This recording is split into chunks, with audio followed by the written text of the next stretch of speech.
Olá, sejam todas bem-vindas e bem-vindos à 38ª edição do Almanaque do Vinil. O programa de hoje tem a imensa alegria em receber Bento Araújo. Bento, que é escritor, jornalista, pesquisador, podcaster, músico e é o fundador do Poeirazine, uma publicação impressa independente sobre música. O Bento é também o autor desse prodígio. Publicou... Está no terceiro volume, né? Terceiro volume, esse é o primeiro volume do Lindo Sonho Delirante. É uma obra que reúne os 100 principais discos lançados no Brasil entre 1968 e 1975. No programa de hoje, nós vamos trabalhar, discutir, conversar sobre 6 discos produzidos nesse período e que estão aqui nessa belíssima publicação que o Bento lançou e que nos brindou, passando informações preciosíssimas de discos fundamentais na história da música brasileira. Veja vocês que aqui na capa, vocês podem reparar que está aqui o Guilherme Lamounier, de 1973, que inclusive faz parte do nosso cenário. Então, eu sou suspeito para dizer, tanto que eu gosto desse livro, da importância que ele teve na minha vida, como aprendizado, informações importantes de músicos que eu gosto tanto. Então, é realmente uma alegria muito grande receber o Bento Araújo, uma entrevista que eu venho já postergando, me preparando para receber essa fera aqui nos nossos estúdios do Almanaque do Vinil, e agora chegou o momento para que Bento Araújo venha compartilhar conosco seu conhecimento, seu carisma, seu carinho, uma figura muito bacana, que eu estou realmente muito feliz em recebê-lo. Então, seja muito bem-vindo, Bento Araújo, para a nossa sala de entrevistas do Almanaque do Vinil. Olá, pessoal. Tenho aqui ao meu lado Bento Araújo. Bento, seja muito bem-vindo ao Almanaque do Vinil. Estou muito feliz com a sua presença aqui. Então, sinta-se em casa para a gente levar um papo bem bacana sobre vinil, sobre o seu trabalho como pesquisador, como escritor, como arqueólogo da música, não só brasileira, mas da música universal, que eu sei que você tem essa pegada. Seja muito bem-vindo, Bento. Salve, Marquinho, que legal, cara. Obrigado pelo convite. É um prazer estar aqui com todos vocês. Vamos falar de coisas muito legais, falar um pouco da minha carreira, das nossas paixões em comum. Vai ser um papo super bacana, tenho certeza. E obrigado pelo convite. Prazer estar aqui. Tá certo. Bento, é curioso, você é uma das pessoas mais generosas que cruzaram o meu caminho. Quero aqui registrar que a pessoa que nos aproximou, a queridíssima Patrícia Grillo, sua amiga, né? E hoje, assim, eu espero que agora, pessoal, amigas e amigos do Almanac, sabe aquele anjinho que fica no seu ouvido, ou capetinha? Traz o Bento, traz o Bento. Então, hoje, Patrícia, aqui está o Bento Araújo. Eu estou me livrando de uma perseguição. Era toda semana, é o Bento. Aí eu dizia, pessoal, eu estava com tanta ansiedade para receber o Bento aqui. O Bento, logo nas primeiras edições do Almanac, que a Patrícia me passou o contato, eu liguei para ele, super generoso, eu falei, não, Bento, eu quero melhorar lá a condição, a iluminação e tudo. Aí, quando estava tudo pronto, lá vem a Patrícia, e o Bento, e o Bento. Mas eu confesso, gente, que o Bento é uma figura tão impressionante, com conhecimento tão bacana, e eu me preparei muito para essa entrevista, para esse dia, né? E estou muito feliz, estou super tranquilo, é verdade, mas eu estou diante de uma figura, a exemplo do grande Manuel Tunico, figuras incríveis que têm aí um trabalho de pesquisa muito bacana e que só engrandece o nosso programa. Bento, então vamos lá. Você, com essa pegada incrível, com essa história maravilhosa, trabalhando com música brasileira, música internacional, como pesquisador, me conta aí, então, como é que surge a música na sua vida, você que também é músico, e quando o vinil entra nessa parada, assim, né, o nosso glorioso vinil. Eu sei que você... não sei se você tem os mesmos problemas que eu, né? Minha esposa diz que eu sou acumulador. Você me contando o que você mantém em casa, eu imagino que você deve ter alguns probleminhas por aí. Mas me conta aí, quando que esse universo musical você se vê dentro dele e quando que o vinil aparece na sua vida aí? Ah, Marquinho, que legal. Obrigado pelas palavras, cara, por lisonjeado desses elogios. Agradeço muito, é um prazer estar aqui. E estou sempre aprendendo também com caras como você. É muito legal a gente trocar essas figurinhas, né? E, bom, a música entra na minha vida eu ainda criança. né? Eu sou um cara que eu acho que eu tive até um privilégio de ser criado numa época que ainda a gente ouvia muito rádio em casa, né? Então, e muito rádio popular.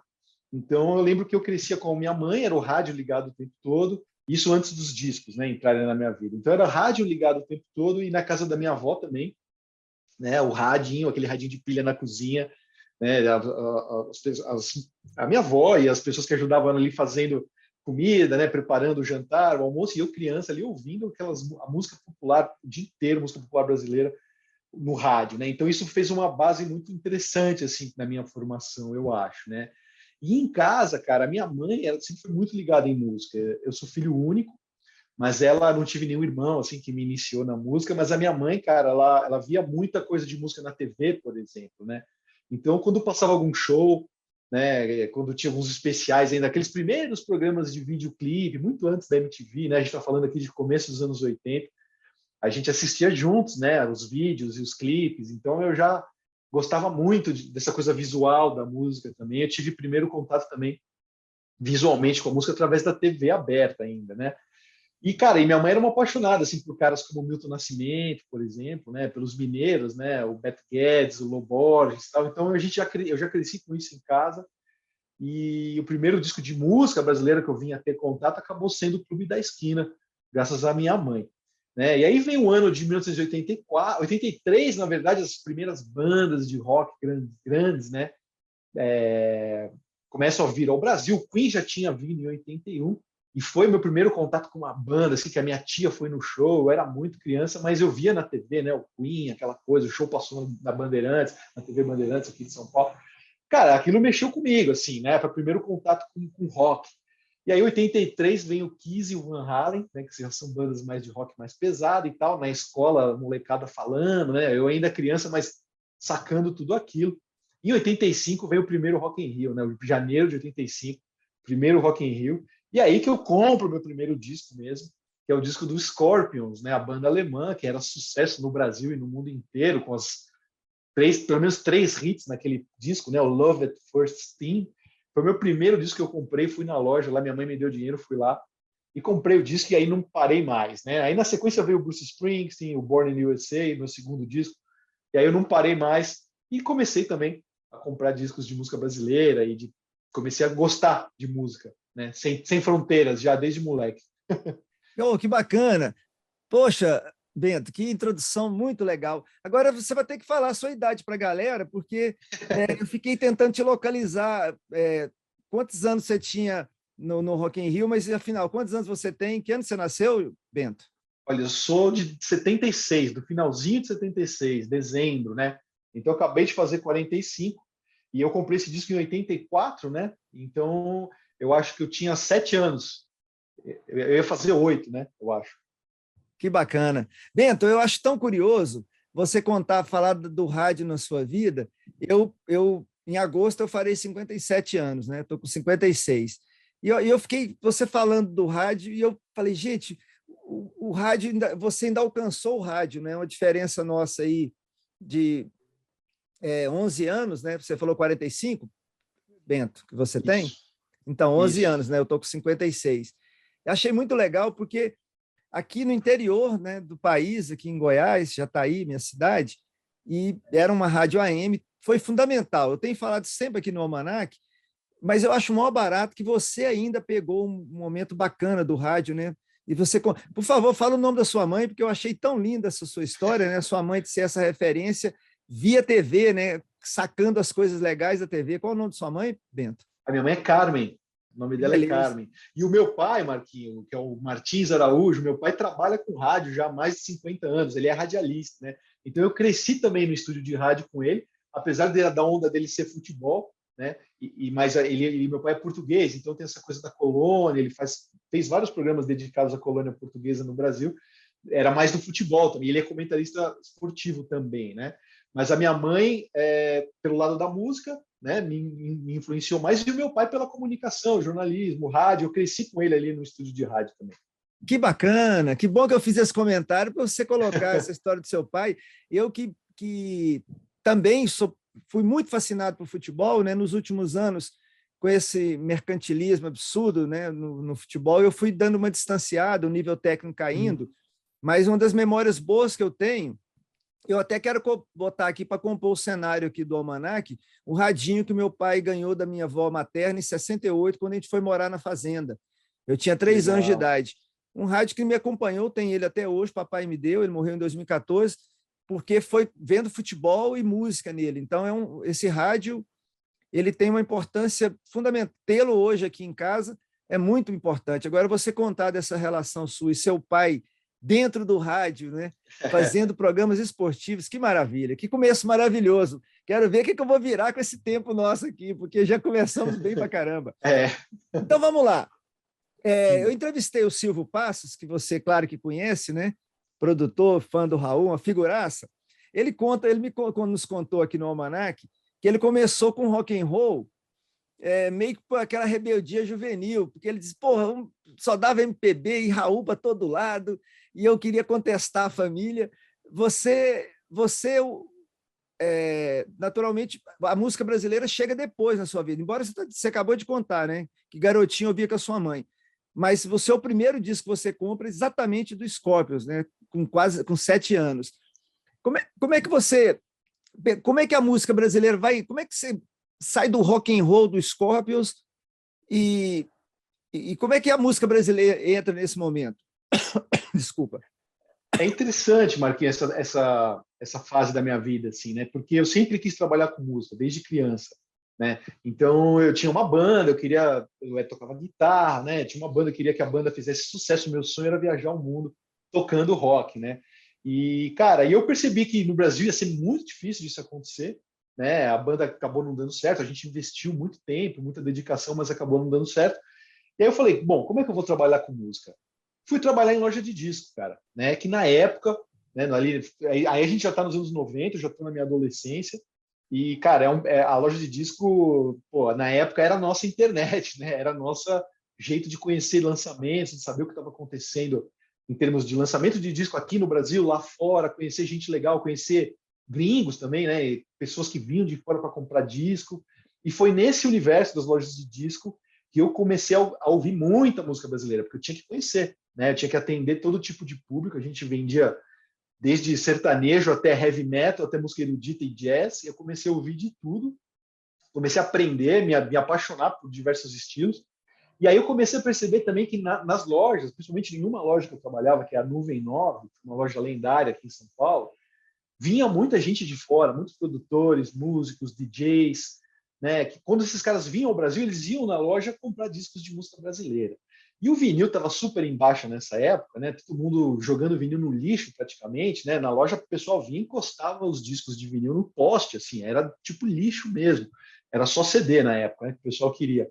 E os gringos não, eles vinham querendo LPs de música brasileira, que estavam super baratos, né? Preço de banana ali mesmo, eles saíam festejando de achar aqueles discos, né? Que hoje são esses discos raríssimos aí da música brasileira. Então, muito nessa época eu levava esses discos para casa, ouvia, comecei a falar, pô, o que esses caras estão atrás? Alguma coisa tem aí. E foi aí que começou essa minha paixão mesmo pela música brasileira, foi nos anos 90. Que beleza, que beleza. Olha, a gente tem que acelerar o processo aqui, porque tem muita história bacana. Já quero mostrar para o pessoal, eu estou aqui com os 3 livros do que o Bento editou, né? O Lindo Sonho Delirante, mas eu vou me ater apenas, nós combinamos, porque é tanta coisa bacana que estão nesses 3 livros, e eu combinei com o Bento da gente focar hoje, na entrevista de hoje, no Lindo Sonho Delirante, o primeiro volume. Ele vai falar o ano, tudo, vai contar para a gente essa história. Desse disco que, Bento, eu fiquei anos, quando eu me deparei com ele, né? E querendo o disco, o livro, né? Claro que é um disco. Gente, que disco! Um livro, um valor. Hoje eu nem considero tão caro, né? Na época eu achei um pouco caro, eu não sei se. Mas quando você tem acesso ao livro, pronto, abri aqui curiosamente, numa das bandas que eu mais gosto, um dos sons mais incríveis, que é exatamente o Som Imaginário. Quer dizer, a qualidade do material desse trabalho editado pelo Bento é fantástico. Então, olha, a gente vai discutir esse disco. O Bento selecionou 6 discos que estão aqui tratados nesse livro. Mas eu acabei esquecendo, né, Bento? Antes da gente falar, então, do livro, me conta para mim um pouco da sua trajetória com o Poeirazine, que vai desaguar no lindo Sonho Delirante, naturalmente. Aí você faz uma síntese aí desse seu trabalho com o Poeirazine e a gente chega no disco. Eu acabei acelerando e me esqueci do que eu queria que você contasse do Poeirazine. Então, né, voltando, né, a essa época das minhas lojas de disco, principalmente nessa loja Nuvem 9, Marquinhos, eu comecei a perceber que tinha uma carência de publicações de alguma certa de bandas, né, e artistas que nunca tiveram uma vez na imprensa musical brasileira, né? Então a gente teve algumas publicações no Brasil, mas não tratavam desses artistas que a gente passava dia e noite falando ali na loja e nas outras ocasiões que a gente se encontrava, o pessoal na loja, né? Aí eu falei, cara, eu vou criar um fanzine totalmente independente, totalmente faça você mesmo, né? Aquela lema do do it yourself, do punk rock. Eu vou fazer um fanzine e vou escrever das bandas que eu gosto e vou distribuir aqui para o pessoal da loja. Cara, foi tão legal a ideia que pessoas de outras lojas começaram a se interessar, né? O pessoal da Galeria do Rock aqui de São Paulo e outros lojistas. Quando eu fui ver, cara, eu tinha um valor, um apoio já, né, para fazer uma revista amadora, mas fazer como se fosse uma revista, na gráfica, com uma capa em papel couché e tal. E aí eu comecei a Poeirazine, que foi esse fanzine revista, que eu me dediquei 13 anos da minha vida a ela. Ela durou de 2003 a 2016, mas sempre com aquela coisa, né? Um dia eu vou lançar meu livro, eu tinha esse sonho de fazer um livro, de escrever também sobre música brasileira, escrever em inglês, né, para mostrar meu trabalho para o mundo inteiro e para levar a música brasileira ainda mais lá para fora, aumentar ainda mais esse culto. Então, quando eu paro o Poeirazine em 2016, no mesmo ano, eu lanço o volume 1 do Lindo Sonho Delirante, que é esse daí, que traz aí 100 resenhas, né, de discos brasileiros que eu escolhi num recorte de 68 a 75, e depois mais 2 volumes que a gente vai falar daqui a pouco. Pessoal, e veja vocês, aqui eu posso printar aí para vocês, mas olha aí, nessa capa aqui tem dos meus absolutamente fantásticos, Secos e Molhados, que eu acho, eu falava para o Bento em off, um disco fundamental na minha vida, Secos e Molhados 73, tá aí o Caetano, né, um disco fundamental. Ô, Bento, tá o Paibiru aqui, tá o Pedro Santos, essa capa maluca que ele foi um dos discos que o Bento escolheu para a gente falar aqui. Bento, me diga uma coisa, você, no livro, você faz um recorte da psicodelia, não é verdade? Da música brasileira.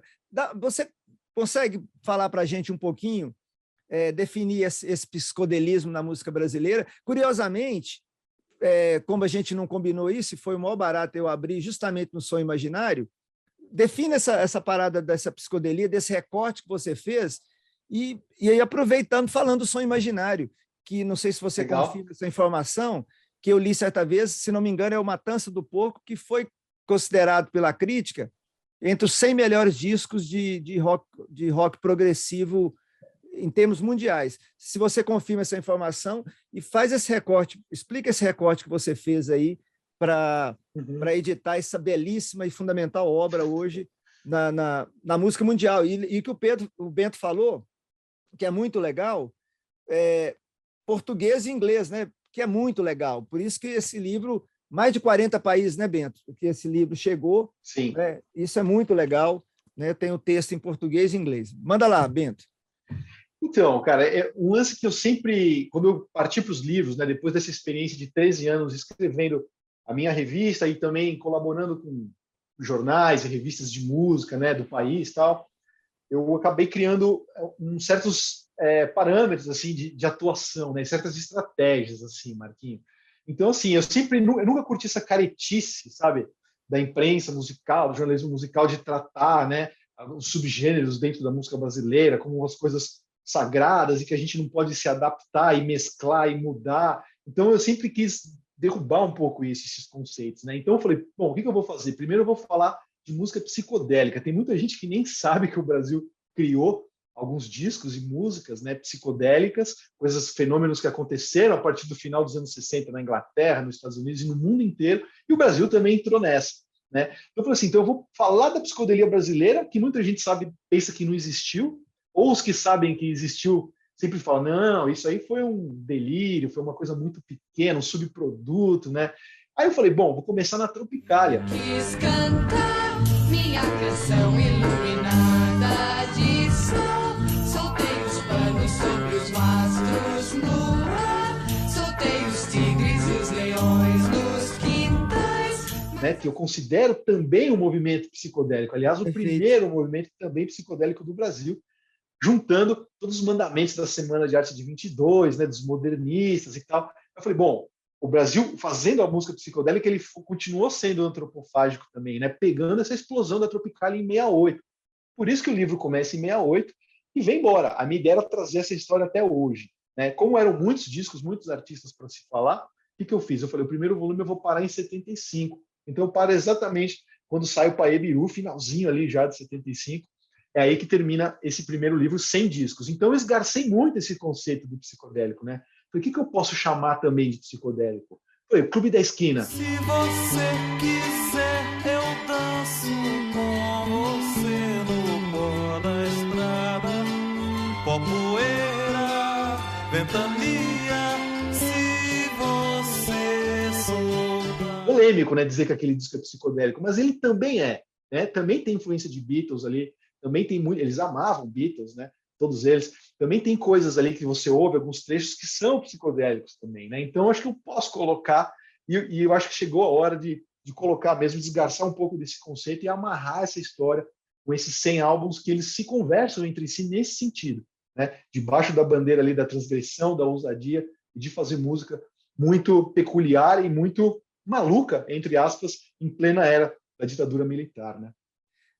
Bento, que maravilha! Eu tenho momentos tão bacanas no Almanac que eu canso de ficar mostrando o braço para a galera que eu me arrepio, fiquei emocionado, cara. Você já me deixou arrepiado. Que introdução bacana. Porque, cara, eu sou fascinado demais pela música brasileira, Bento. Eu acabei tirando o foco da música internacional e me jogando completamente na música brasileira. Eu escolhi esse caminho, sabe? Eu percebi que não, ao contrário... eu tenho falado sempre aqui, né? A gente aqui no interior do país, hoje com a internet, facilitou muito, mas era muito difícil para ter qualquer um desses discos, inclusive, né? Nos anos 80. Tinha uma lojinha aqui em Jataí, da Dona Rita e seu marido, uma senhorinha maravilhosa, mas de um mau humor espetacular, porque ela gravava fitas cassete para a galera. Você imagina o saco que era, chegar aquele cara lá, não sabia o nome da música. E essa senhora, cara, ela me adorava, eu adorava ela, mas era muito mal-humorada. E ela tinha raridades, coisas incríveis, sabe, dessa discografia. Para você ter ideia, eu comprei o Stones, zeradinho dela, foi pouco antes dela fechar a loja, de 73, cara, o Heads Go to Soap. Pronuncia, fala o título bacana em inglês. O Sopa de Cabeça de Bode, né? Sopa de Cabeça de Bode. Goat Head Soup, também não sou muito bom de pronúncia. Que eu amo aquele disco, Bento, você não tem ideia, eu gosto mais de Stones, sabe? Esse disco foi impactante para mim, porque eu estava descobrindo Stones, né, tentando conhecer mais dos Stones, e eu chego lá na Dona Rita, chamava Cachibox, a loja dela. Então foi lá, eu comprei melodia, cara. Eu tenho um amigo em Goiânia que comprou coisas fantásticas dela. Mas, enfim, agora esqueci o que eu ia te perguntar, eu falo para caramba, tem hora que eu esqueço, caramba. O que eu ia te perguntar? Não, mas vamos lá. Agora falei demais, esqueci. Vamos começar, então? Sim, me lembrei. Eu te fiz a pergunta ontem, é uma pergunta extremamente curiosa que eu tenho mesmo. Não foi só pensando no Almanac, não. Essa comparação do rock, dessa música produzida no Brasil, em comparação com a música, com o rock progressivo, com a psicodelia produzida fora do Brasil. Fala um pouquinho disso, dessa comparação em termos de qualidade técnica e criatividade. Se a gente fica atrás, como é que é isso? Explica para a gente. Eu vou aproveitar esse gancho dessa tua pergunta e vou responder também uma pergunta que você me fez aqui anteriormente e eu não respondi, que é sobre o som imaginário. Eu vou pegar esse gancho, então, Marquinhos. Ótimo. Obrigado. Eu acho o seguinte, cara, Som Imaginário, vamos falar um pouquinho deles, né? Eu considero a primeira banda progressiva do Brasil, né? Com aqueles 2 primeiros discos que eles lançaram, sem contar uma Matança do Porco, que a gente vai falar daqui a pouco. Mas quando eles lançam aquele primeiro álbum,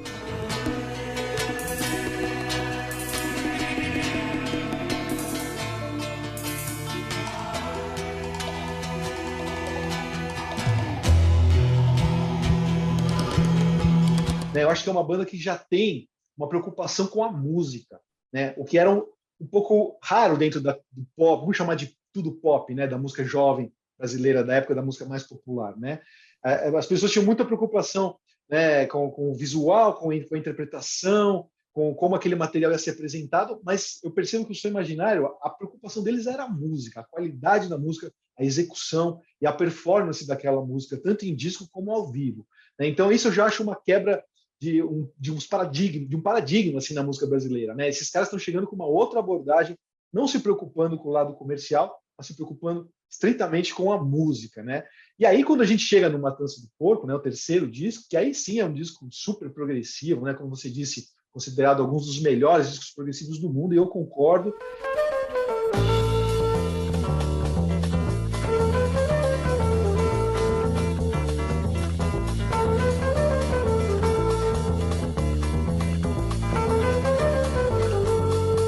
Eu acho que ele é muito importante nessa conexão de colocar uma banda progressiva que atuava em uma carreira solo, uma carreira própria, em paralelo de acompanhando os grandes nomes da música, né, como Milton, né, e outros grandes nomes, Milton Nascimento, outros grandes nomes que eles acompanharam nessa época também.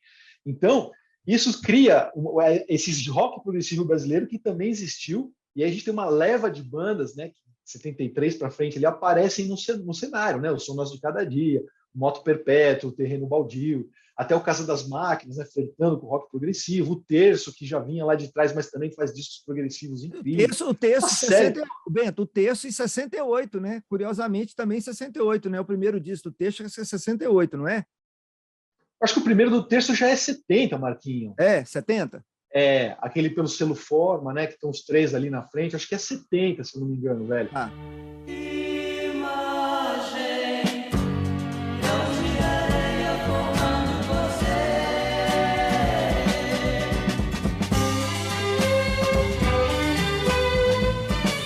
Mas eles já vinham, né, dos festivais, antes a banda foi formada antes, tal. Acho que talvez 68 tenha sido o ano de formação, né, da banda, se eu não me engano. Mas aí eles chegam em 73, 74, 75 na fase do Criaturas da Noite ali, né, aquela fase bem progressiva mesmo, né? Enfim, eu acho que o rock progressivo brasileiro, cara, a gente colocando em contexto, né, como que era o Brasil da época, a precariedade, a falta de recursos, como que era gravar um disco desse num estúdio precário da época. Se a gente colocar tudo em contexto, acho que ele não fica devendo nada, né, as grandes cenas progressivas do mundo e tudo mais, né? E eu acho que por muitos anos esse gênero, não só a psicodelia como o progressivo brasileiro, a música psicodélica e a música progressiva foi tão maltratada, né, tão tratada como subproduto, principalmente pela imprensa na época, nos anos 70 no Brasil, né? Ah, isso é cópia, o Som Nosso é cópia do Emerson Lake and Palmer, né? Não sei o que lá, o Terreno Baldio é cópia do Gentle Giants, não sei o que lá, cópia do Gênesis.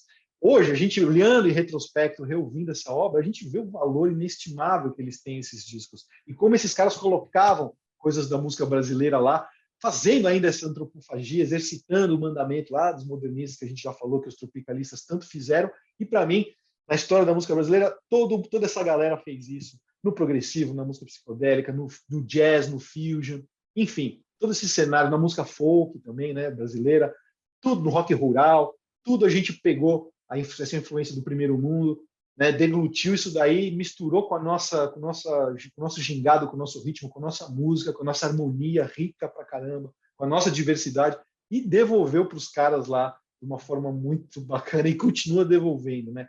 Tanto que esses discos aí são objeto de culto lá fora até hoje. Então, para mim é um exercício e é muito prazeroso, Marquinhos, trazer toda essa história em formato de livro, né? Que eu acho que tem essa imortalidade, assim, físico ainda, né? A gente está falando de disco, está falando de livro, então acho muito importante os livros estarem aí para as próximas gerações, né? Irem sacando e falando, pô, cara, teve um maluco lá que escreveu um livro de música psicodélica e progressiva brasileira. Exatamente. Depois, vamos aproveitar, senão a gente vai acabar esquecendo. O volume 1 está aqui na minha mão, o volume 2 foi aquisições que eu fiz o ano passado, e o 3. Fala para a galera, esses aqui a galera pode comprar ainda, né, Bento? Aproveita e já faz, senão a gente vai acabar esquecendo, é importante. Você está falando desse registro, que é fundamental, e antes que você fale, para eu também não esquecer, te agradeço esse comentário que você fez, porque era uma pergunta que eu ia nós conversamos algumas coisas em off e era uma pergunta fundamental. O meu amigo José Tupinambá, conhecido como Tupi, um querido amigo que me influenciou a curtir vinil, eu cheguei na casa dele em 83, ele é pai militar, veio civil em Jataí, oficial, e estava ele com uma estante. E aí quero até contar aqui em primeira mão. Ele acaba de me passar os discos dele, em torno de 1000 discos, me deu de presente os discos, eu estou extremamente feliz. Um tempo desse, você falou em vender, eu falei, não faça isso, maluco. Um dia desse, ele disse, já disse para minha mãe que vou deixar para você os dias. Eu falei, que papo é esse? Você tem 57, eu 56, vamos parar com essa conversa. Um dia desse, ele ligou, falou, os discos estão aqui em João Pessoa, né, onde ele está morando, e os discos são seus. E o Tupi, exatamente sobre isso, ele me apresentou o texto. Eu estava fascinado pelo 14 Bis, justamente na pegada da sua mãe, estava enlouquecido com a música mineira, Beto Guedes, essa galera toda, né? Que ele me apresentou o Amor de Índio do Beto Guedes, que eu fiquei alucinado. Só de ver a primavera nas esquinas pelos quintais, replanando em velhos candeiros. E aí, o 14 Bis estava estourando, né? 81, né? O Além Paraíso bombando e tudo. Olhe ou venha, solte seu corpo no mundo, dance. E aí ele disse, olha, essa banda tem dois, o Flávio Venturini e o Magrão estiveram no texto, e falou do texto, e eu fui atrás, mas ele disse, a crítica detonou muito o texto, como se fosse plágio. Então você já fechou essa questão aí, né? Que é uma tremenda injustiça com essa música produzida no Brasil. Então, obrigado por esse comentário, porque eu gostei tanto do texto, e aí eu falava, gente, mas não é possível, né, que seja verdade isso, porque, claro, você vê a influência, mas tem uma coisa brasileira, né, Bento, ali, né? Isso que você falou, Muito, né? O swing, muito. a criatividade brasileira está muito presente ali, não é? Muito, Marquinho. A gente pegar o Snags, né, do Som Nosso de Cada Dia ali, tem coisas muito brasileiras, muito legais, mescladas com as coisas do rock progressivo e tal, né? Gosto daqui,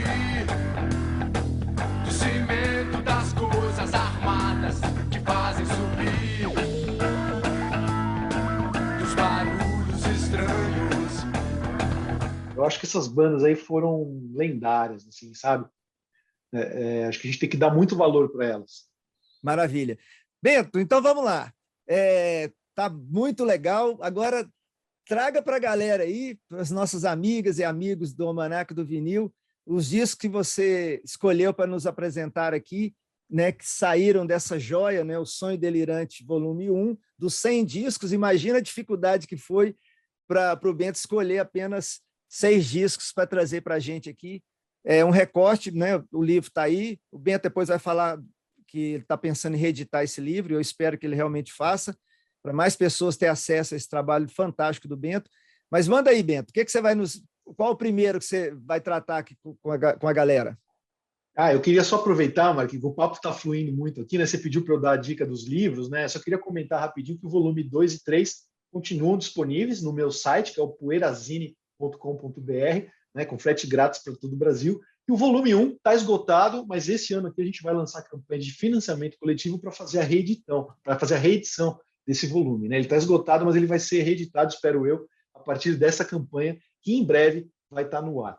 Mas falando das escolhas, né? Realmente foi muito difícil. O primeiro disco que eu escolhi aqui para a gente comentar é o Krishnanda, do Pedro Sorongo Santos, né? Um grande percussionista.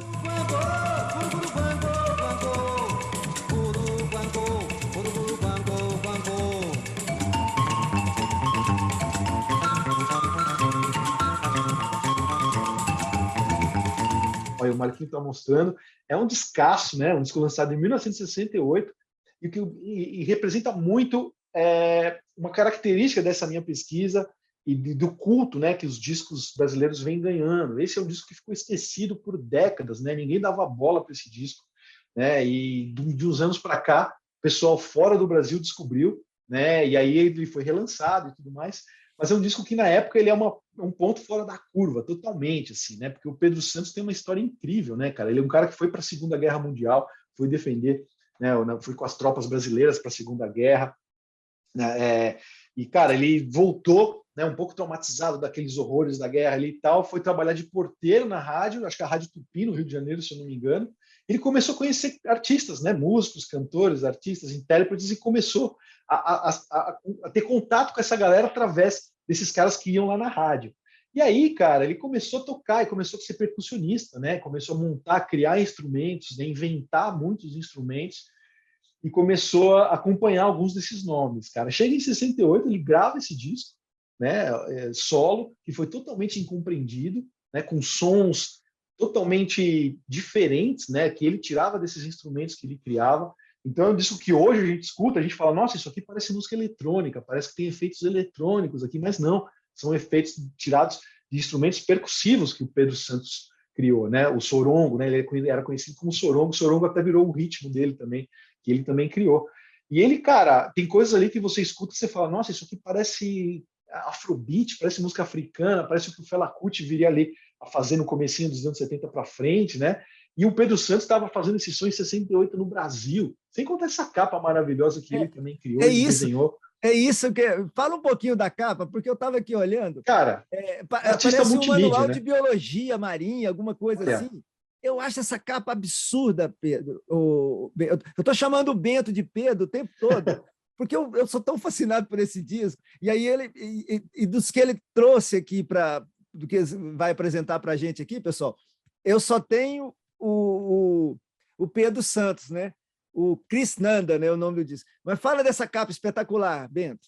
Então, e o Sorongo, né, o Pedro Santos, ele começou também depois da guerra, né? Ele começou a estudar muito a filosofia, né, hindu, né? E cara, e trazia todos esses elementos para a pesquisa dele, para a música dele e para essa capa, né? E até costumo fazer umas brincadeiras assim, né? Que essa capa também, ela me lembra um pouco, acho que influenciou um pouco também o Tim Maia no Racional, né? Claro que tem toda aquela coisa da cultura racional, né? Da seita ali, né? Que o Tim Maia fazia parte na época. Mas se você colocar uma do lado da outra, são capas que conversam um pouco, né? Eu acho esse disco fantástico em todos os sentidos, Marquinhos. Eu acho uma obra por muitos anos perdida da música brasileira e hoje reencontrada, né? Sendo reavaliada, né? Sendo trazida a público novamente. Acho muito importante a gente, né, tratar esse disco como uma obra-prima aí da música brasileira. Bacana. Está escrito aqui no centro, a galera talvez não consiga ler, o ciclo da vida, de onde viemos e o que ainda somos na escala. Aí tem um gorila e um homem das cavernas embaixo com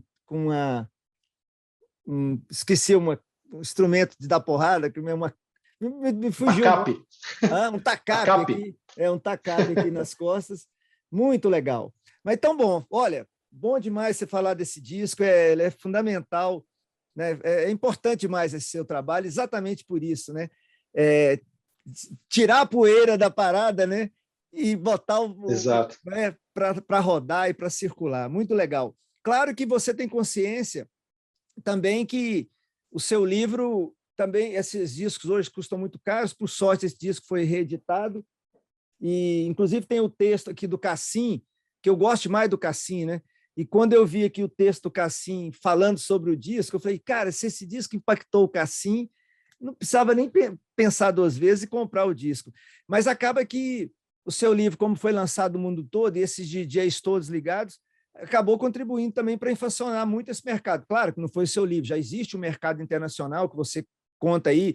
O Márcio da Tropicália conta que eles estavam na rua lá, quando ainda vendia disco na rua no Rio de Janeiro, chegavam os gringos e diziam, eu quero isso, e eles também se ligaram, igual a você na loja. Pô, mas o que esses malucos estão querendo com esses discos literalmente empoeirados, jogados na rua, né?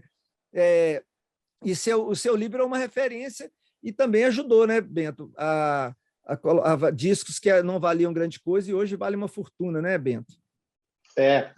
Essa coisa, a gente ainda tem essa coisa de país colonizado ainda, né, Marquinhos? De que precisa chegar o pessoal de fora para mostrar, para valorizar o que a gente tem aqui, a gente não conhece, e aí a gente começa a revalorizar, né? Talvez seja um exercício interessante. Eu venho fazendo isso, né? Eu com meus livros, com a minha carreira, tal, é um processo, né? Dessa coisa da descolonização também dentro da música, né? Da gente perceber o que a gente produziu, o que a gente fez e como isso virou um produto de exportação até hoje, vem sendo, né? Assim. Então, acho importante esse exercício, a gente como brasileiros, né, a gente exercitar isso e reavaliar tudo isso que existiu na música brasileira, até esses discos perdidos, esses discos, muitos que continuam ainda aí no limbo, né? Então, um pouco da minha missão é essa, de passar por esse processo. Eu recomendo que todos façam isso. Acho que a gente só vai ganhar com isso, né? Então, nos anos 90 isso aconteceu mesmo, e tanto que você falou, o pessoal da Tropicália comigo ali, foi algo muito importante, assim, né, que aconteceu na nossa vida, eu acho. E falando nisso também, Marquinhos, eu queria aproveitar e já falar do próximo disco, né, que a gente já cai nesse lance da inflação e tal. Provavelmente ele é o disco mais raro, mais caro do Brasil hoje, né, segundo as listas lá do pessoal no Japão, né, as listas de desejos das lojas japonesas, que é o Arthur Verocai, né, o disco homônimo dele de 72. Na minha cidade do interior,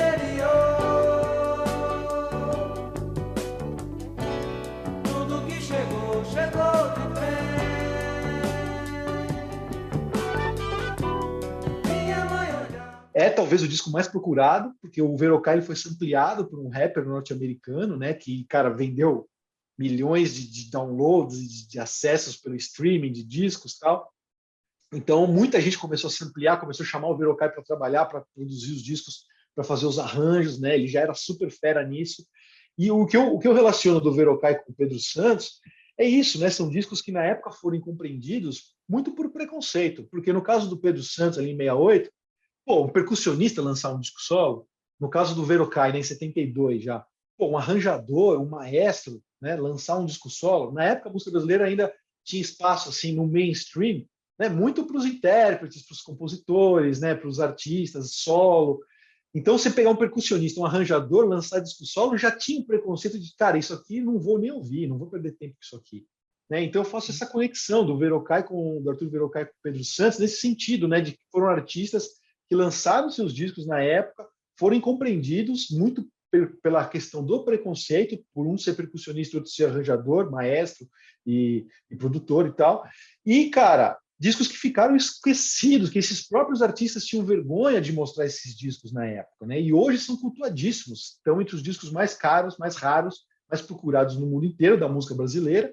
E, cara, e são discos fenomenais, né? Então, isso mostra muito essa questão também do preconceito, como isso atrapalhou, como isso prejudicou esses artistas que hoje são reverenciados, né? O Verocai, de um lado, ele ainda continua trabalhando, continua vivo. O Pedro Santos já morreu em 93, se eu não me engano, né? Infelizmente não teve a chance de ver esse seu trabalho ser reavaliado, né? E cultuado no mundo todo. Enfim, histórias, né, Marquinhos? Histórias, mas que servem para a gente prestar muita atenção e ir derrubando os preconceitos cada vez mais, aí, principalmente com o nosso gosto musical, com o nosso, né, com o nosso jeito de ouvir música. Acho isso muito importante, é uma transformação.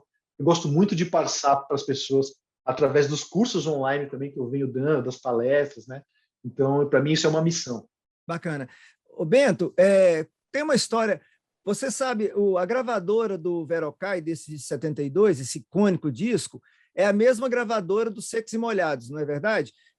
Tem a história de que... Isso é verdade, né? Que estourou o disco de 73, os caras da gravadora falaram, pega uns discos que estão aí encalhados, ou sei lá, e derrete, e vamos fazer Secos e Molhados. Consta aí na mitologia da história dos vinis brasileiros que alguns desses discos que foram derretidos para prensar os Secos e Molhados foram os discos do Verocai. Isso é mito ou tem fundamento isso aí? Olha, eu acho que tem fundamento sim, Marquinhos, porque o próprio Verocai me contou essa história quando eu o entrevistei, né? Eu entrevistei o Verocai para um festival que ele foi tocar em Los Angeles em 2019, e eu escrevi o programa oficial do show, fiz o texto do Verocai. Então, eu entrevistei ele para essa ocasião, fiz essa pergunta para ele, ele me confirmou mesmo que a Continental, né, que era o selo deles na época, o Verocai sai ali no final de 72, os Secos e Molhados saem em 73, é aquele estouro, a demanda, né, é enorme, crise do petróleo de 73, né, a Continental não tem matéria-prima ali para fazer mais discos dos Secos e Molhados e para atender a demanda do mercado, começa a recolher, né, os discos encalhados, e o Verocai era um deles, né, vendeu super pouco na época, ele até brinca, o Verocai sempre brinca, fala, acho que vendeu 100 cópias, né, na época, e cara, eles derreteram esses discos para fazer mais Secos e Molhados, e isso é uma questão que hoje também a gente analisa e fala, caramba, que loucura, né, mas é um mercado ali também na época, é o que você falou, né, o mercado é maior que a gente, acaba tendo essa necessidade. Imagina se todos esses verocais tivessem sido salvos, né? Hoje eles não estão valendo uma grana aí. Talvez nem tivessem valendo tantos, mas eu acho que a prensagem foi muito menor do que, claro, a dos secos e molhados, né? Mas é verdade essa história pelo que o Verocai contou. Que ótimo. Que bom que você tenha confirmado aqui, ouvindo o próprio Verocai. Vamos lá, então segue aí na sua trilha sonora aí dos grandes LPs que estão no Lindo Sonho Delirante, volume 1, e que você separou para a gente. Eu não canso de mostrar aqui para a galera. Vai que alguém chegou mais tarde aí, né? A gente está falando exatamente tirando alguns discos da primeira edição do Lindo Sonho Delirante, que, aliás, é um título danado de bom, viu? Manda aí, Bento. Bom, Marquinhos, eu escolhi também a gente falar um pouquinho do Não Fale com Paredes, do módulo 1000.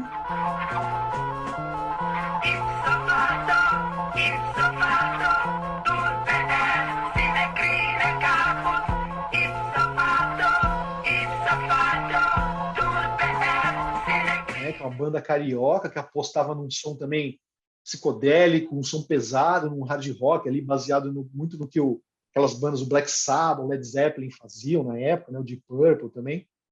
Uma banda que teve uma conexão muito interessante com o selo Top Tape, através do Ademir Lemos, né, que era um DJ que, junto com o Big Boy, ali, fazia os bailes da pesada no Rio, né, e o Ademir Lemos virou produtor do Módulo 1000, levava o Módulo 1000 para tocar em muitos desses bailes, né, segurava a onda dos caras ali, e, cara, e apresentou para a Top Tape, né, a Top Tape investiu, fez uma capa tripla do vinil, e o disco foi um fiasco total, foi um fracasso na época, também ninguém entendeu, e hoje também já foi relançado algumas vezes, vai ser relançado em breve novamente, mas, assim, um disco também incompreendido, entra um pouco nessa seara também do que aconteceu com o Verocai, que aconteceu com o Pedro Santos, né, e um disco que hoje você escuta e você fala, nossa, é difícil acreditar que tinha uma banda na América do Sul fazendo um som daquele tão pesado, né, tão psicodélico, tão transgressor daquele jeito como era, né? Inclusive na Argentina a gente tinha muitas bandas assim, né? No Peru, né, que teve uma cena psicodélica muito forte também, mas no Brasil era mais raro ter esse tipo de banda com essa sonoridade do Módulo 1000. Então eu faço questão de falar deles também, que acho que eles marcaram muito nessa época, né? Então é uma banda importante também nesse cenário do rock mais pesado, do rock mais psicodélico brasileiro. Olha que coisa boa, Bento. Eu te perguntava lá atrás, né, da produção brasileira comparando com o que fazia no exterior.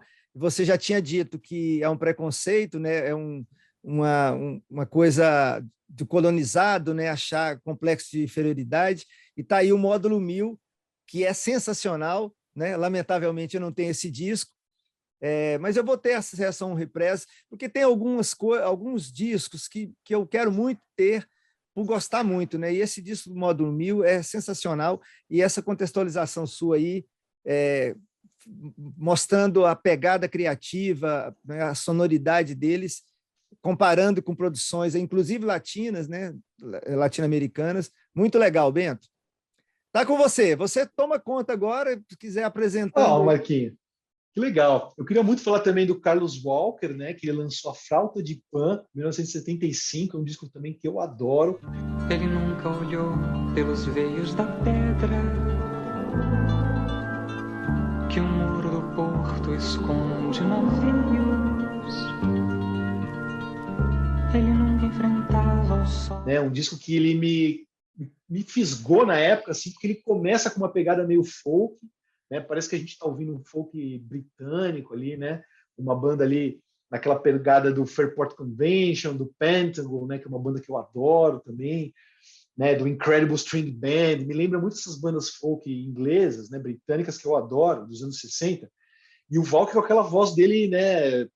Sobrenatural, assim, angelical, e uma influência também da bossa nova que ele tem, do João Gilberto, que é um dos ídolos da vida dele e tal, né? Ele tinha sido apadrinhado pela Elis Regina logo no comecinho da carreira, né? E aí, em 75, ele lança esse disco pela RCA, e, cara, o disco, né, com arranjos, né, do Radamés Inhatali, do Laércio de Freitas, do Roberto Quartin, né, cara, gênios aí da música brasileira, estão trabalhando com o Carlos Walker nesse disco.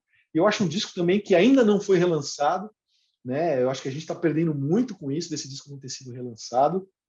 Mas eu tenho uma história com o Carlos Walker que eu queria contar aqui, que eu coloquei esse disco no livro e ele me procurou, né? O Carlos Walker me procurou para agradecer, né, tal, de eu ter falado do disco dele, acabamos virando amigos, e o Carlos Walker virou astrólogo, né? Depois desse disco, ele virou astrólogo, foi astrólogo da Marília Pêra, do próprio João Gilberto, né, de grandes caras. E nos anos 80 ele lança mais um álbum, que é o Onda, né, com músicas do Tom Jobim, num arranjo mais jazz rock, mais fusion, mais moderno, mais oitentista, né? Se eu pudesse por um dia esse amor, essa alegria, eu te juro, te daria. Se eu pudesse esse amor todo dia.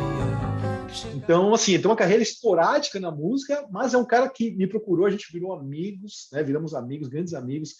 E ele, inclusive, fez meu mapa astral também, porque ele é um astrólogo que eu também recomendo super. E, cara, e o mais legal dessa história também, Marquinho, é que através disso, o Carlos Walker, ele criou um show para tocar o Flauta de Pan na íntegra, né? E eu, tipo assim, acabei apresentando esse projeto para o Sesc Belenzinho, que tem o projeto Álbum, né? Onde há vários artistas, né? O Emir Deodato, o João Donato, grandes artistas vão lá e apresentam o seu disco na íntegra. E o Carlos Walker foi lá e apresentou a Flauta de Pan pela primeira vez ao vivo. Foi emocionante, assim, foi algo que, sabe, eu olho assim e falo, caramba, o meu trabalho está não só gerando frutos, como criando possibilidades, né, e fazendo com que o Walker volte, né, a se apresentar, tá uma coisa muito linda, muito bonita. E ele está gravando, né, está lançando uns singles, agora uns vídeos, uns clipes também no YouTube, muito legais. Então, eu fico muito feliz do livro, né, e do meu trabalho poder fomentar um pouco essa coisa de resgatar esses artistas tão importantes, aí, tão seminais aí da nossa música. Né? Poxa, Bento, que história bacana, porque é exatamente isso, né, Bento? Você edita o livro, né, dá visibilidade, joga luz. Bento, eu sou formado em História e sou apaixonado por arqueologia, né? E já tem um tempo que eu tenho chamado essas figuras como você, pesquisadores apaixonados, como arqueólogos da música brasileira, né? Não é? Quando você, né, faz aquela escavação delicada, o Marcelo Frois é um baita arqueólogo, literalmente, né, que vai lá para a poeira das gravadoras, pegar rolo e faz aquele trabalho bacana também. É incrível, porque você joga luz, né, você traz à tona trabalhos incríveis que estavam, né, literalmente escondidos da gente, né, do grande público, né? Agora, essa história sua com o Carlos Walker é sensacional, porque volta a ser ouvido, poder fazer um show. Aquilo que você falou, é uma pena o Pedro Santos ter falecido, não teve tempo de ver o seu trabalho reconhecido. Essa história com o Carlos, eu imagino, o dia que você assistiu o show no Sesc Belenzinho, você deve ter ficado extremamente emocionado, né, Bento? Sim, foi demais, e a gente não se conhecia pessoalmente também até então, né? A gente só se falava pela internet, assim, né? Pelo telefone. Então foi muito legal o nosso encontro, ser nesse primeiro show, foi emocionante, foi muito emocionante. Beleza. Então vamos lá, qual que é o próximo aí, Bento? Vamos lá, Marquinho. Bom, eu queria falar do Paibiru, né? Da pedra encantada, os segredos talhados no chumé.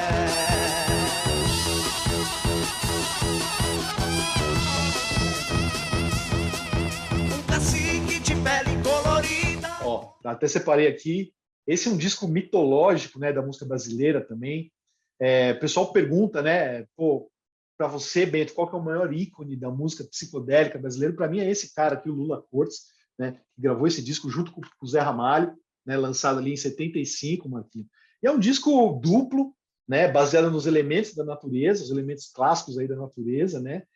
E, cara, é um disco totalmente atípico também, né? Essa cena psicodélica ali, pernambucana, principalmente, né? O Lula Cortes pernambucano, o Zé Ramalho paraibano, mas assim, essa cena aconteceu muito ali no Recife e Olinda, né? Ali em Pernambuco. E o Lula, ele tinha um cara que tinha viajado, tinha ido para o Marrocos, né? Ele achou uma cítara popular lá que ele batizou de tricórdio, que ele trouxe para o Brasil e gravou vários desses discos. Ele criou um coletivo, né? Ele e a Kátia Mezel, que era a companheira dele ali na época, eles criaram um coletivo chamado Abracadabra, que começou a produzir arte, né, ali na cena. Então, eram intelectuais que produziam livros, poesia, pinturas, discos, né, filmes, foto. E, cara, era uma coisa assim completamente desconhecida aqui da parte mais sul do país, né? A gente veio conhecer esses discos nos anos 90, cara. Quando eu trabalhava em loja, esses discos começaram a ser relançados na Europa, nos Estados Unidos, e aí que a gente, pô, mas peraí, o que é isso aqui? Sátiva? Marconi Notaro, Flaviola, o Bando do Sol, Paebiru. Cara, foi uma revelação, né? Então eu me apaixonei por essa cena, fui ao Recife algumas vezes, fui também a João Pessoa, fui na Pedra do Ingá, né? Tive lá com o meu querido amigo Jarbas Maris, né? Eu Que me conheço a levou lá. Pedra do Ingá. Eu conheci a Pedra do Ingá em 80 e eu morei um tempo em Campina Grande, na casa do Tupi, esse grande amigo. Passei uma Que temporada legal. viajando pelo Nordeste de carona e fiquei uma boa temporada lá entre janeiro de 85 a agosto de 85. Aí, mas eu fui conhecer a Pedra do Ingá em 87, quando eu voltei lá para passear, para rever os amigos, os irmãos que eu ganhei ali na Paraíba, em Campina Grande. Meu coração bate no Nordeste, meu amigo, sobretudo na Paraíba. Cara, a que Pedra do legal. Ingá é um negócio sensacional, além daquelas baixo relevo incrustado nas rochas, que os malucos falam que são os fenícios, outros são extraterrestres, é um negócio, mas a Pedra do Ingá é uma coisa maluca, é fantástico, não é, Bento? É um lugar mágico, né, Marquinhos? Mágico, mágico, e deu cá porque que ela serviu de inspiração para o Paebiru, né? Toda essa história que eles passaram um tempo lá usando os alucinógenos, né? Os cogumelos e tendo inspirações e tal, e foram depois para o estúdio gravar esse disco totalmente baseado nessas mitologias aí da pedra, das inscrições rupestres, né? Dos caminhos que levavam até o Machu Picchu, né? Do Peabiru, o caminho e tal, enfim, essa história fantástica serviu de base para esse disco, que eu acho fantástico. Assim, eu acho ele musicalmente, sonoramente, total sintonia com o que estava sendo feito na música experimental progressiva do mundo, né? Tem coisas aqui que eu ouço e eu falo, nossa, isso aqui parece uma banda de krautrock alemão, né? Parece um disco do Faust, do Can, do Neu, essas bandas alemãs que eu adoro também, o Amundu, né? Tem algumas viagens assim, e eu acho incrível, né? É praticamente um quem é quem da cena, tá todo mundo aqui. Ele tem um encarte maravilhoso de 8 páginas que tem fotos de todos os integrantes desse projeto, né, surrealista, que eu acho. Né? Inclusive, Lula Cortes conheceu Salvador Dalí, também tem essa história. Enfim, cara, é uma coisa maluca, uma coisa maravilhosa. Eu acho o disco impressionante, né, em todos os sentidos. Eu acho um grande clássico também da psicodelia brasileira. E Lula Cortes, para mim, é o número 1. Para mim, é a figura do rock psicodélico brasileiro mais importante de todas. Bento, recentemente eu falando com meu amigo Manuel Napoleão, um professor do Instituto Federal aqui em Jataí, um antropólogo formado na UNB, eu disse para ele, cara, ouça esse disco. Porque eu falei, não tem o que dizer a não ser isso, ouça o disco, e depois a gente conversa. Porque ele é tão impactante, e com fone, não é? O glorioso fone. Ponha um fone, meta uma cabeça numa almofada e põe esse disco. Você vai ter no mínimo uma transcendência, uma viagem, não é, Bento? Literalmente uma jornada. Uma jornada para Ibiru. Mas conta para a gente, rapidão, a história também, outro mito em torno desse disco. Foram feitas poucas cópias, tem a história que inundou, teve um enchente em Recife. Essa história é verdadeira, que alguns discos foram água abaixo? Sim, sim, Marquinhos. Esse disco, isso é legal também na música brasileira, que alguns discos chegam com uma história, né? Uma mitologia em volta. Isso também, claro que acaba criando todo um cenário ainda mais de fetiche até por essa obra, né? Então, o Paebiru, sim, ele chegou aqui em São Paulo nos anos 90, a gente com essa informação de que era o disco mais raro no Brasil, porque havia tido uma enchente lá, uma das cheias do rio Capibaribe, ali no Recife, né? Onde ficava ali o Parque Industrial ali da Rosenblit, né, aquela grande gravadora ali desde a época do frevo, da música tradicional ali, música regional pernambucana. A Rosenblit, que esses discos foram gravados lá no estúdio da Rosenblit, e grande parte desse estoque desse disco se perdeu nessa enchente, né? A história que eu sei é que 1.300 cópias foram prensadas e sobraram apenas 300, né? 1.000 cópias foram perdidas na enchente, a enchente levou esses discos. Essa é a história que a gente sempre ouviu, tal.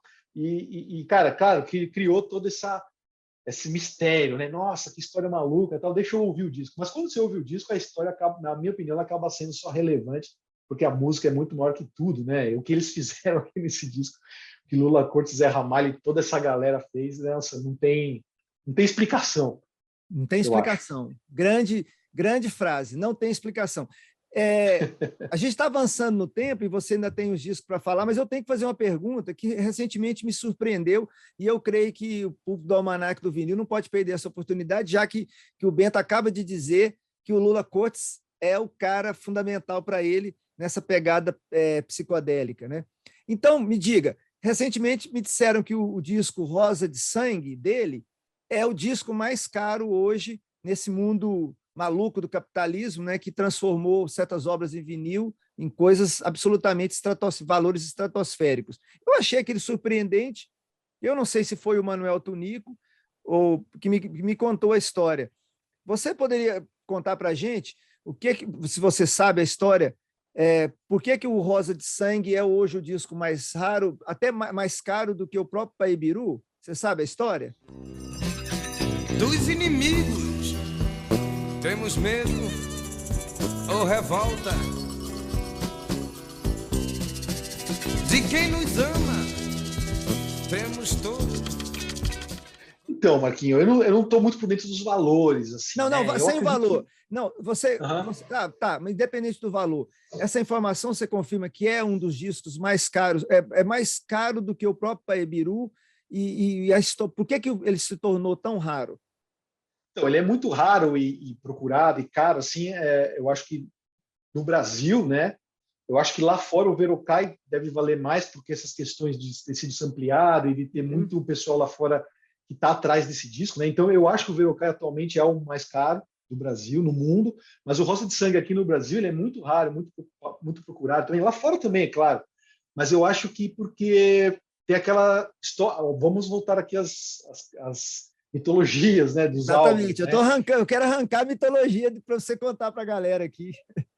A história que eu sei é essa, né, que Lula gravou esse disco, né, meio que querendo colocar um ponto final nessa história da psicodelia ali recifense, né, pernambucana, dos anos 70, né? Então ele já está entrando ali nos anos 80, ele chama a galera que estava ali à disposição e que tinha também participado do Paebiru e lá do Abracadabra, de toda essa onda que ele criou no começo da década. Ele grava esse disco, né? E aí o que acontece? Ele é contratado por uma outra gravadora, né, que já lança um disco dele, outro disco na sequência, e meio que essa gravadora quer tipo apagar a história do Rosa de Sangue, né? Então o Rosa de Sangue é um disco que não chegou a sair, né? Ele foi prensado, dizem que 80 cópias originalmente e tal, mas não foi para a loja, não foi distribuído, não foi nada. Então virou essa raridade, porque ele tem essa coisa tipo, foi prensado, mas na hora dele ser lançado, ele é destruído, ele é aniquilado por essa outra gravadora que Lula Cortes foi contratado e lançou seu disco seguinte, né? Então a história que eu sei é mais ou menos essa, Marquinhos. Virou um disco também meio que maldito, meio que cancelado pela gravadora ali, e virou um disco perdido, né? Que, pouquíssimas cópias existem. Ainda bem que também foi relançado e hoje a gente pode ouvir, pode tê-lo nesse relançamento aí, né? Bacana. Eu ia te perguntar exatamente, eu não tinha essa informação, convicção de que ele fora relançado. Então ele foi relançado em vinil, então, né? Foi, eu tenho o relançamento aqui dele, é da Polisson também. Bacana, maravilha. Então segue aí, eu adorei. Você confirmou a versão que eu tinha exatamente disso. Eu não entendia. Falei, mas por quê? Embora é um disco. Tá, você gosta do disco? A pergunta é essa: o disco mantém a pegada? Muito, muito, gosto muito, cara. Eu sou suspeito para falar de Lula Cortes, né? Mas eu acho que é um disco que ele tem uma beleza, assim, uma poesia muito importante, assim, significativo nesse sentido de fechar esse ciclo da vida dele, sabe? E desse movimento, assim. Uhum. Ele foi lançado ali, 5 anos depois do Paebiru, já 5, 6 anos depois, mas ele, para mim, é meio que um ponto final nessa história, assim, eu acho muito bonito. Que bacana, beleza. Qual que é o próximo aí da nossa lista? Então, Marquinhos, eu queria falar também do compacto da Oriana Maria. Eu digo A, pra quem quiser escutar, eu digo B, pra quem quiser aprender, eu digo A, pra quem quiser escutar, eu digo B, pra quem quiser aprender.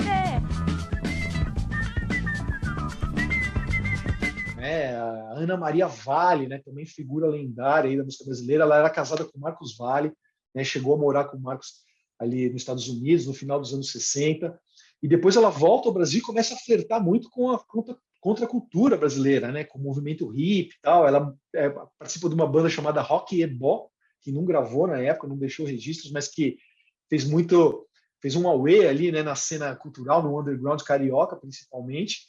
E ela figura ali lendária, né, naquela região de Arembepe ali também, né, o paraíso hippie da época, né, do começo dos anos 70 no Brasil, e ela lança esse compacto, também totalmente independente, em 74, né, ela vai para a Argentina, acaba sendo produzida pelo Billy Bond, né, figura lendária aí do rock brasileiro, e argentino também, né, ele é italiano, foi para a Argentina, depois veio para o Brasil, cantou no Joelho de Porco e tal, mas ele produz, e coloca os caras do Manal, né, uma banda histórica do rock argentino, do blues rock argentino, aí, do comecinho dos anos 70, final dos anos 60. Os caras do Manal estão aqui com ela. Então, é um som pesadíssimo também, psicodélico, tem 3 músicas no compacto. Um disco também que sumiu, ninguém sabia da existência, ele tem um formato todo ousado, né? Ele é todo recortado, meio que monta uma nave espacial, ou uma embarcação, um barco, assim. E ele também foi relançado recentemente pelo meu amigo Cristiano Grimaldi, do Rio, né? Ele relançou esse compacto, fez um trabalho muito bacana. Muito bacana, E, o trabalho cara, dele é incrível, né, Bento? o Cristiano, cara, sabe muito, né? É um grande colecionador, um grande conhecedor da música brasileira, um apaixonado também, né, por essa história toda, um grande amigo. E ele relançou esse compacto e, cara, foi incrível, assim, porque na época que eu estava fazendo o livro, eu já tinha ouvido falar desse disco através de um grande amigo meu aqui de São Paulo, né, que é o Dias, né, que vende discos na Praça Benedito Calixto, e eu compro disco com o Dias desde que eu era criança, praticamente. O Dias tinha me falado desse disco, tinha cantado essa bola, que ele tinha vendido um exemplar do Oriana Maria, ele falou, meu, vai atrás, aí o Cristiano, quando eu estava fechando o livro, ele me lembrou e falou, cara, tem que colocar a Oriana Maria e tal. Aí, cara, eu ouvi graças a ele, eu não tinha acesso a esse disco, né? Era raríssimo, compacto. O Cristiano me mandou as músicas, eu ouvi, falei, cara, tem que entrar, vamos nessa. E aí a coisa começou a acontecer, veio o relançamento e tudo mais. E, pô, foi muito bacana, né? É legal a gente deixar claro também, Marquinhos, que esse meu trabalho é feito a muitas mãos, assim, é um mutirão mesmo, né? De amigos, de colecionadores, não só no Brasil, mas do mundo inteiro, que me ajudam, né? Me dão essa oportunidade de ouvir coisas que eu jamais teria ouvido, porque eram discos raríssimos, né? Nem estavam na internet. A Oriana Maria, por exemplo, nem estava na internet, né? Um disco que não tinha para ouvir em lugar nenhum, e graças ao Cristiano eu consegui ouvir. E está no livro, está lá, virou história, e eu sou muito grato a esses amigos. Tem muita gente legal que acaba fazendo a coisa acontecer. Ô, Bento, que bacana você falar isso, porque eu acho super digno seu, mostra seu caráter, sua idoneidade, né, como ser humano, né? Porque é isso, né, Bento? Essa história de que, né, eu sou megalomaníaco, eu faço tudo, né? E tudo é parceria, né? Eu estou aqui no Almanac, daqui a pouco vou minutar, o Bruno, meu sobrinho, morando em Goiânia, vai editar, é a Patrícia fazendo o link, é o Manuel Tunico passando informações, não é? Então, foi o meu amigo Tupi me apresentando os discos. Então, cara, que bacana você fazer esse reconhecimento aí, público, né? De que é um trabalho coletivo, lembrar do Dias, né, cara? Que coisa bacana, porque esses vendedores, esse movimento não tem em Goiás, sabe? Dos vendedores de rua, que é a coisa que eu mais piro quando vou em São Paulo e no Rio de Janeiro. Isso no Sudeste é bem comum, pelo menos Rio, São Paulo, é bastante. É bom demais, né? Não, sem contar, né, Marquinhos? Não, sim, desculpa te cortar, não, era Marquinhos, isso. Pode seguir, pode falar. Não, sem contar que esse livro, né, o Lindo Seu Delirante, os 3, né, os 3 volumes, eles existem graças às pessoas que participaram da campanha, né, que apostaram, que colocaram a grana lá na frente para receber o livro depois. Então é um livro que, cara, eu só fui o canal, assim, né, só fui o catalisador, mas são as pessoas, são os fãs, né, são os apaixonados, os colecionadores que fizeram esse livro acontecer, né? Então eu devo muito a essas pessoas, porque é um livro que, se fosse sair por uma editora, por uma grande corporação, tal, nunca ninguém se interessou por esse tipo de coisa, nunca ninguém quis apostar grana nisso. Todo mundo falou, meu, você está viajando, isso é um delírio, música psicodélica brasileira não existe, né? Isso aí não vai vender, vai ser um fracasso. E, cara, tá aí, foi lançado, né? 3.000 exemplares, primeira tiragem totalmente esgotada, e agora tem o relançamento. Eu estou muito feliz, graças às pessoas que fizeram isso acontecer. Pois é, então vamos combinar já de antemão aqui com os nossos amigos e amigas do Almanac. Você retorna para a gente falar do volume 2 e 3, quando você já tiver com a vaquinha virtual já em cena aí, que a gente aproveita para convidar os amigos e amigas do Almanac para participar. A galera ajudou demais na vaquinha virtual do 1979, o ano que ressignificou a música brasileira, que precisava de 65 mil e chegou, se não me engano, a 78. Né? Foi um mutirão que todo mundo que escreveu se envolveu, o Almanac deu a contribuição. Então, a gente já deixa pré-agendado. Quando você tiver com a vaquinha, você volta, a gente fecha o volume 2 e 3 e você já lança a vaquinha aqui no Almanac, beleza? Beleza, Marquinhos. Vai ser um prazer estar de volta aqui com vocês. Muito legal o nosso papo. Pô, valeu. Obrigado demais pelo convite. Mas os dias que você separou, você já falou todos? Acho que sim. Acho que falamos todos, então, né? Não, eu não sei, fiquei na dúvida, mas que bom. Porque eu não podia encerrar sem te fazer uma pergunta. que até contando uma história que já contei aqui no Almanac. Eu estava em Goiânia em 2019 e peguei uma publicação na internet, ali no celular, já pronto para dormir, show do Odair José e Azimuth. Eu até eu ia te perguntar se é no Sesc Belenzinho, porque, curiosamente, era o show dele com a banda que fez a instrumentação, né, do disco O Filho de José e Maria. Cara, eu tive pulei da cama, minha esposa, o que foi? Eu falei, vou lhe comprar passagem para São Paulo para a gente ir, que o show é sábado. Aí eu tinha olhado, era no sábado anterior, cara, eu fiquei alucinado. Eu não sei se é o mesmo projeto, mas aí vamos falar. Agora eu não sei se ele está nesse primeiro. Está no segundo, está no segundo. Isso, não, então eu vou segundo. deixar no ar. Não, eu não vou resistir. Depois, quando você voltar, você fala um pouco, mas é porque eu sou goiano, eu estou a certamente uns 250 quilômetros de Morrinhos, a cidade do Odair José. Né? O Odair eu vi muito quando criança, né? Tocava muito nas rádios AM. Eu gosto demais do Odair José. E quando eu descobri esse disco, eu fiquei impressionado por meu ídolo Odair José com Azimuth. Né? Para encerrar, fala um pouquinho desse disco, se você assistiu esse show dele com o Azimuth, e se foi no Sesc Belenzinho. Foi no Sesc. Olha, cara, eu perdi esse show, eu não assisti, não, Marquinhos. Eu acredito que deva ter sido lá no Sesc Belenzinho, não tenho certeza, infelizmente eu não fui. Mas o Filho de José e Maria, né, do Odair, uma obra, nossa, importantíssima, né? Olha, meu bem, quando eu por acaso sair,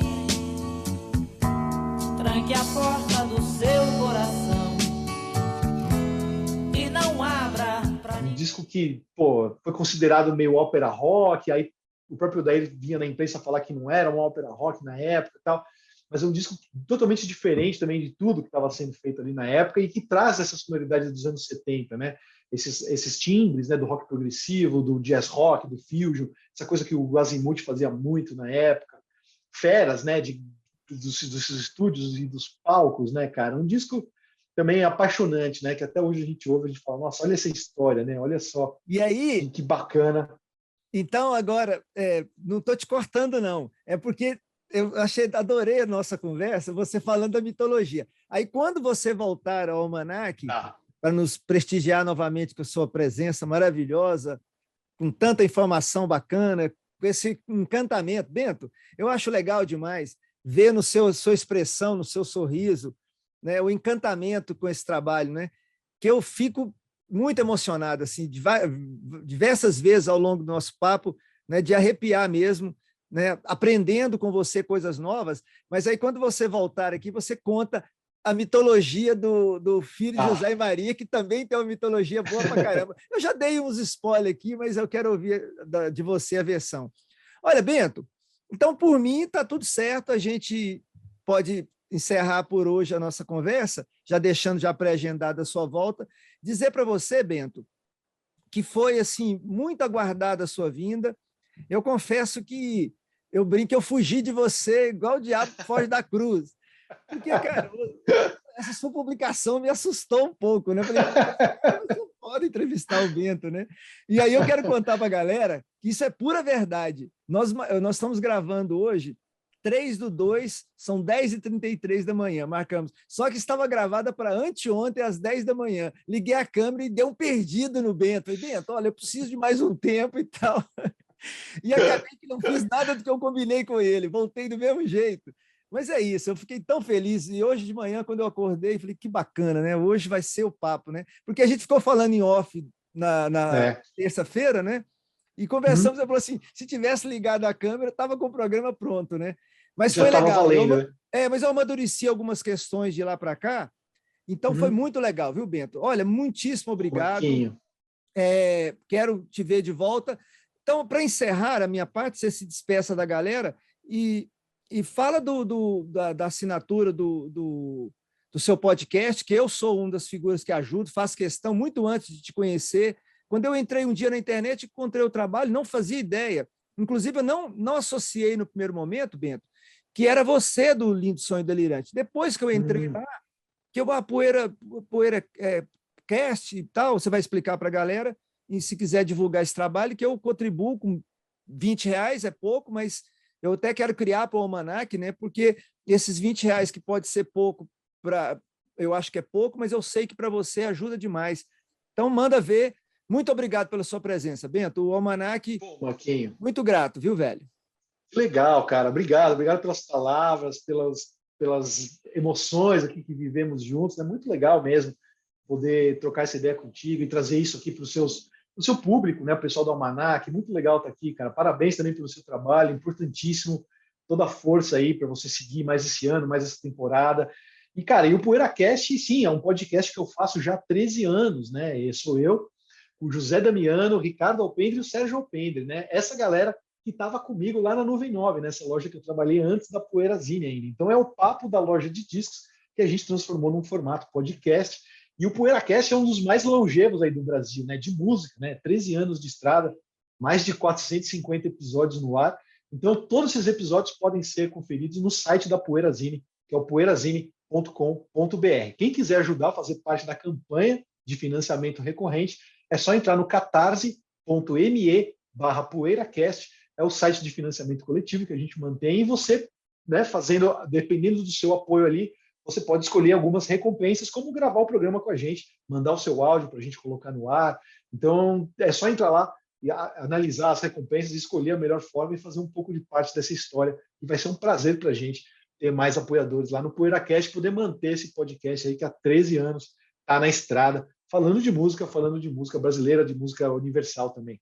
Então, é um prazer apresentar para todos vocês. E vamos nessa, Marquinhos. Obrigado, um excelente ano para você. Um abraço a todo mundo que está aqui assistindo a gente. Foi muito legal mesmo. Valeu, Bento. Um grande abraço e até logo, logo você voltando aqui para falar do volume 2 e o volume 3 do Lindo Sonho Delirante e botar essa vaquinha para rodar, para correr, para a gente ter logo de volta o Sonho Delirante 1, o Lindo Sonho Delirante, primeira edição, reeditada, para que mais pessoas possam ter acesso àquilo que eu falei, né?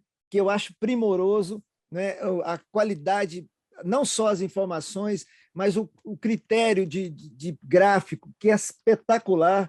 Realmente é um trabalho maravilhoso. Eu falei do texto, que maravilha. Acho que os deuses da música estão guiando aqui, ó. Esse maravilhoso. Está o Vinícius Cantuária aqui em primeiro plano, onde está meu dedo aqui, né? Sérgio Haides no centro. Quem que é o outro aqui, Bento? Me fugiu. É o Jorge Amidem, né? Jorge Amidem, exatamente. Grande Depois texto. Montou Karma. Exatamente. Não, bom demais. Bento, valeu. Um grande abraço e até logo. Daqui a pouco a gente está de volta aí com você aqui no Almanac. Valeu, parceiro. Valeu, Marquinhos. Tchau, tchau. Então é isso, pessoal. Quero agradecer demais a audiência de vocês, sempre fazendo aquele pedido para que dê um like no programa de hoje, se puder compartilhar para ampliar o alcance do Almanac do Vinil, se puder também se tornar um assinante da TV GGN, isso é importante demais para que também, né, o Nassif e toda a equipe da Lourdes, a Mariana, possam ampliar também o alcance desse trabalho independente, combativo, que o Nassif faz através da TV GGN. E aí, melhor ainda, né, seria se tornar membro da TV GGN, que você contribui com uma pequena quantia mensal para dar essa condição financeira para que a TV GGN siga fazendo esse jornalismo, como eu disse, combativo, independente, bastante contundente, com a competência jornalística dele, que é, sem dúvida, um dos maiores jornalistas da história desse país, que é o grande Luiz Nassif. Então é isso, galera, muito obrigado pela presença de todos vocês, fico muito feliz e espero contar com vocês na próxima edição do Almanac do Vinil. Até lá!